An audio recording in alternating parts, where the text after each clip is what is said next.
You are now listening to The Survivors Series with Kyle Fields, a One Love Media production.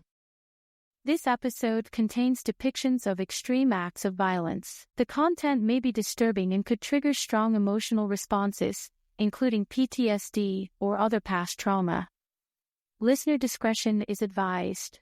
From the creators of That's Life comes a series about survival, about those who have faced the unimaginable and lived through it.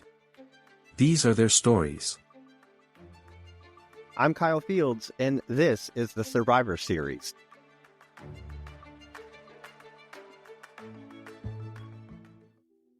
On the night of September 30th, 2005, in the small town of Pampa, Texas, a peaceful farmhouse became the scene of an unthinkable massacre.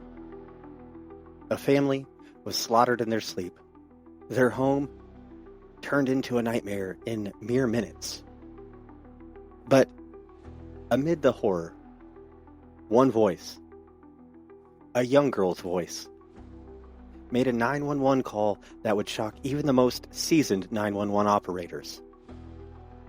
Her name is Robin Doan.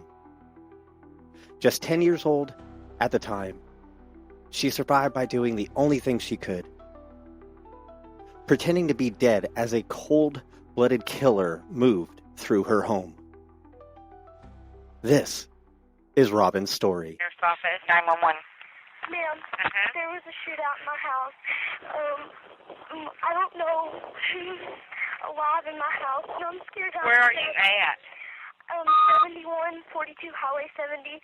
It's about 13.3 miles out from the bowling alley. What's your name? Robin Doan. My parents are Michelle Conrad and Brian Conrad.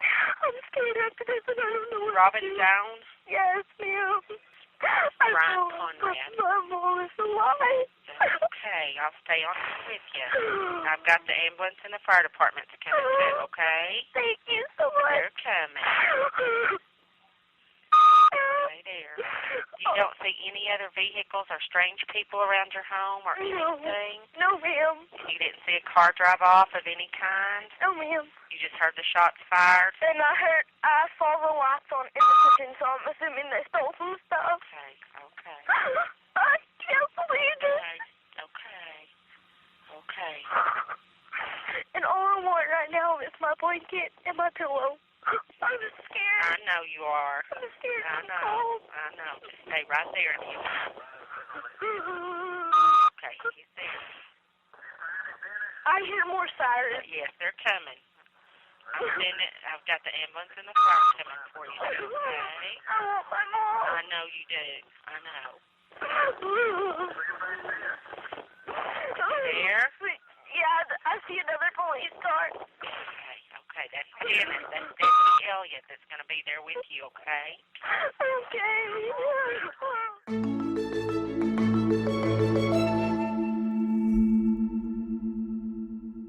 The Doan family home sat alone in a wide open field of the Texas Panhandle, surrounded by nothing but farmland and the occasional dirt road. The house itself was a modest single-story farm home, quaint, quiet, and isolated. At night, the only sounds were the chirping of crickets and the distant rustle of wind through the fields. It was the kind of place where people felt safe, far removed from the dangers of the outside world. Inside that home lived Robin Doan, her mother, Michelle Conrad, her stepfather, Brian Conrad, and her oldest brother, Zach. The family was close-knit, and at the time of the attack, Michelle was 6 months pregnant, eagerly anticipating the arrival of a new baby. The house, though simple, was filled with love. But on that September night, evil found its way to their doorstep.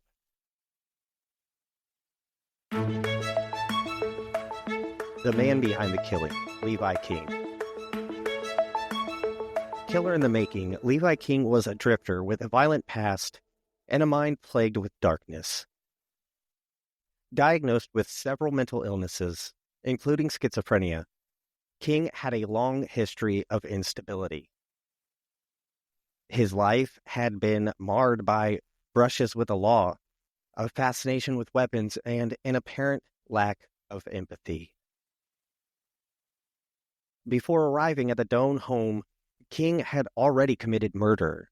Just 24 hours earlier, he broke into a home in Missouri and shot two strangers in cold blood, stole their guns and their truck.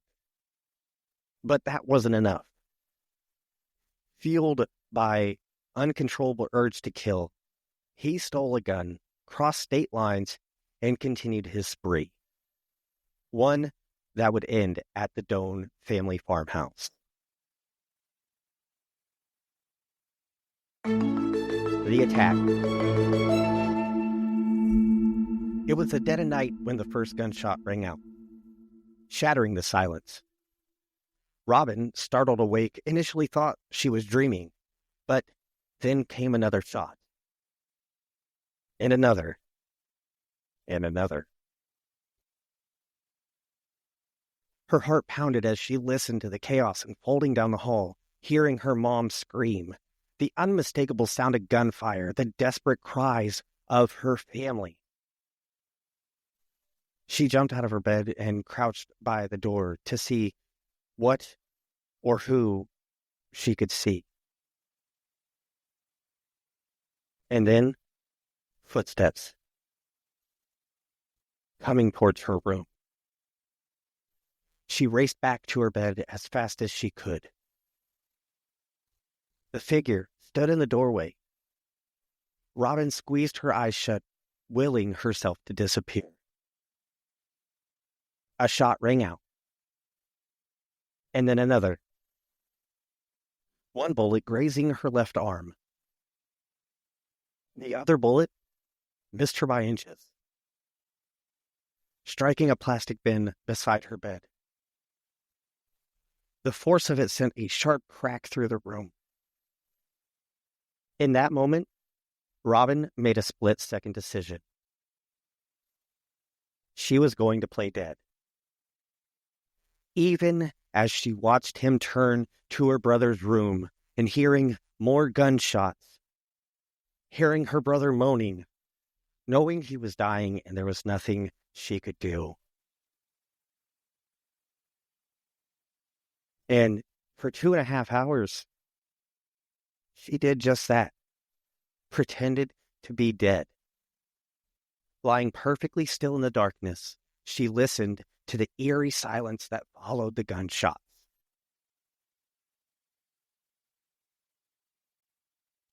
She didn't know if the killer was still in the house. She didn't know if he would come back. All she knew was that if she moved, she might die. The 911 call and the aftermath. When Robin finally found the courage to move, she ran outside and dialed 911. There's blood everywhere, at one point you could hear her say. Her voice, trembling but steady, painted a picture of the horror she had just lived through. She told the dispatcher about her family, about the gunshots, about the unbearable silence that followed. Texas State Trooper Chad Brooks was one of the first on scene, recalling, "I couldn't get there fast enough. What in the world could have taken place, and why is she the only one on the phone?" When police arrived, they were shocked to find her alive. The entire family had been executed, except for Robin. Investigators couldn't understand why the killer had left her behind.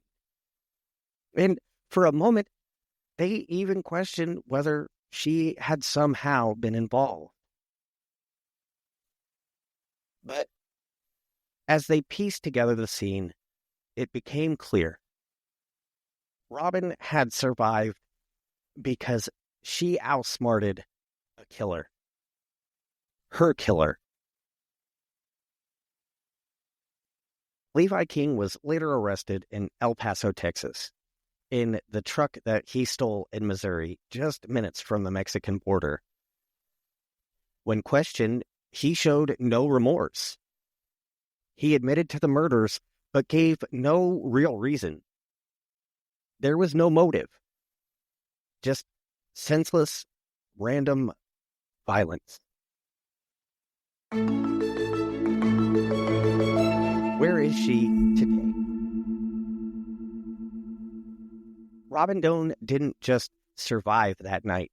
She refused to let it define her. Over the years, she has spoken about her experience, using her voice to inspire others. She has carried the weight of that night, but she has never let it break her. In court, in front of Mr. King, she said, "I've endured this, but you're not taking my life away from me. I'm not giving you that control." Despite losing everything, she built a life. A new life, a life where she's not just a victim, but a survivor. She forgave Levi King, saying, "I don't want to live with the fact of being bitter and being angry all the time. I forgave Levi King because me forgiving Levi King is my sense of peace. It's my sense of, this is how I was raised, and this is my family coming out."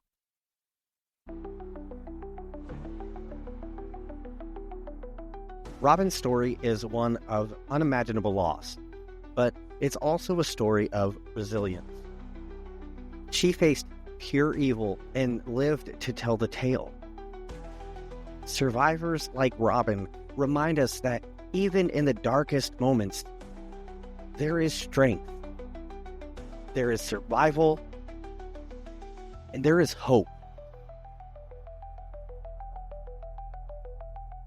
Join us next week as we tell the story of Jennifer Morey, a woman who survived an attack by a fake security guard who broke into her apartment.